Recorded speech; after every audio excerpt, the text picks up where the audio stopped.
Breaking news, Dan Bongino has quit his job at the FBI, and I'm going to explain to you why that's a good thing. Dan Bongino obviously took this role when he didn't need the job. Dan Bongino already had a media empire that he had built. He was a very successful, very rich man, very powerful, and he had the #1 show in all of America. He stepped away from more than virtually anybody I've ever seen other than Donald Trump in order to enter public service when asked by President Trump. Dan Bongino is a true, noble servant of the Republic. Dan's a mentor to me and has helped me in a lot of times in my life. I know the people who run his business. We're very friendly, and Dan did great.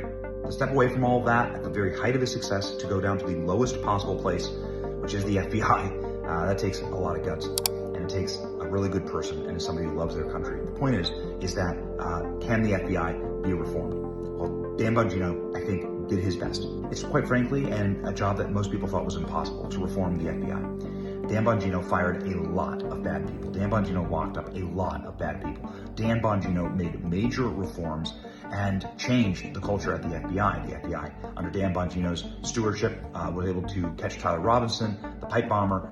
These are the things that Dan Bongino will be, his tenure will be remembered for, because these are the major events that happened. Dan Bongino nearly quit because of how bad the Epstein scandal was handled, the Epstein saga, whatever you want to call it. And so Dan Bongino is going back to his family, he's going back to his show, and the reason why I think that it's very noble of Dan Bongino to have taken this job and now to step back, and why it's a very good thing, is that, well, quite frankly, MAGA in the radio and the podcasting space needs its old man.